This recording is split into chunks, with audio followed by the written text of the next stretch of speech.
Première tasse actu de la journée.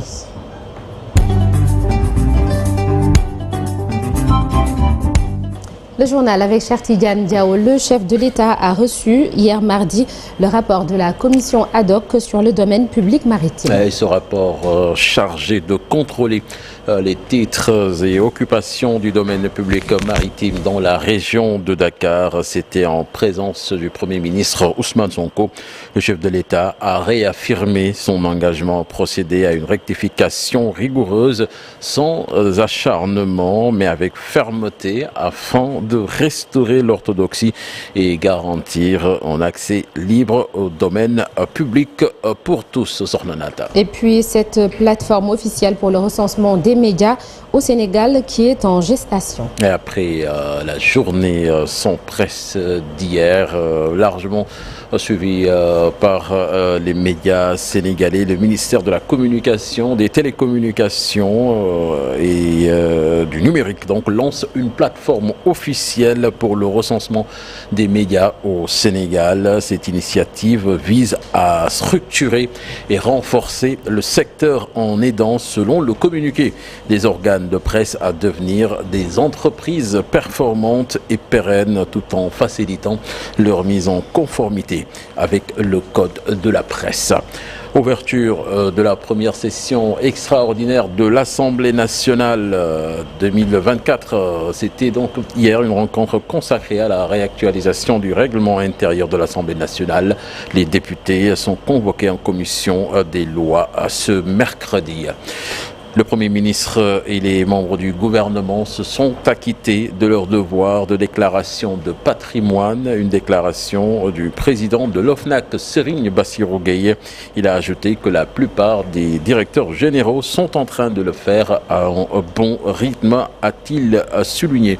Et puis Nata retenait que les agents de la brigade commerciale des douanes de Keur Aïb ont mis la main sur un dépôt sauvage de médicaments qui venait d'être débarqué sur une pirogue. Il s'agit entre autres de 196 pots de 1000 comprimés de chlorphéniramine, tablettes, pots de 1000 comprimés de chlorphéniramine également. La contre-valeur est estimée à 170 millions de francs CFA.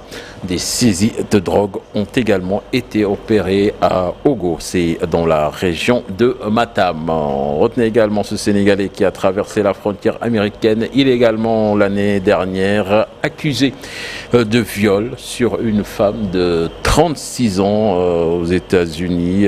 Pape Diop a été arrêté dans le sud du Bronx selon les autorités américaines. Et on poursuit avec ces boulangers, membres du regroupement des boulangers du Sénégal qui réclament la hausse du prix du pain. Face à la presse, ils ont soutenu que le prix de 150 francs CFA ne les arrange pas du tout car les prix des intrants du pain ont augmenté. Le RBS se réserve le droit de se faire entendre d'une autre façon. On va écouter les explications de son chargé de communication. Il s'appelle Modou Sow, des propos recueillis par Abdoulaye Anne. Mesdames et messieurs, aujourd'hui nous sommes rassemblés pour faire entendre nos voix et pour porter la lumière des réalités qui vivent au quotidien des boulangers du Sénégal. Malgré une baisse du prix de la farine de 4 000 francs, nos préoccupations vont bien au-delà de ce paramètre. Nous avons un seul métier, la boulangerie et la pâtisserie, qui est essentiel pour nourrir nos compatriotes. Les consommateurs sénégalais est aujourd'hui mis en rude épreuve par le coût qui ne cesse de grimper. Le prix de l'eau, le prix de l'électricité, indispensable à nos productions, atteint des sommets insoutenables.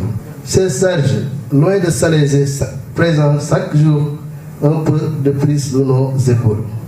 Ajoutons à cela le coût des intrants tels que le levure, les améliorants nécessaires pour garantir la qualité de nos produits, et nous voyons nos marges fondre de neige au soleil.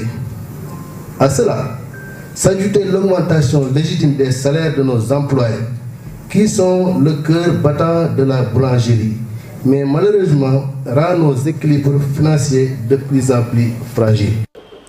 Merci Sornanata. Donc c'était là l'essentiel de l'actualité nationale de ce matin. Merci beaucoup cher Tidiane. À tout à l'heure pour la version Wolof de l'actualité nationale et ce sera sous forme de brève à retrouver dans la première partie Un jour au Sénégal, un jour dans le monde. Et ce matin, on s'arrête sur la date du 14 août 1979. Ce jour-là, le premier contingent de 600 soldats sénégalais qui participaient depuis juin 1978 à la force d'intervention africaine au Chaba, Zaïre, actuel RDC. Eh bien, ce contingent rentrait à Dakar, un prétexte pour évoquer le problème des primes des soldats en mission de paix à l'étranger. Ce mercredi, la localité à découvrir se trouve ici à Dakar, à Rebeuss précisément, et nous serons avec Mame Fama Gueye. Et après une journée sans presse, retrouvez tout à l'heure la revue des unes des journaux parue ce matin. Et nous verrons ensemble le temps qu'il fera au cours de la journée avec bien évidemment les prévisions météo. Tout de suite, l'actualité internationale.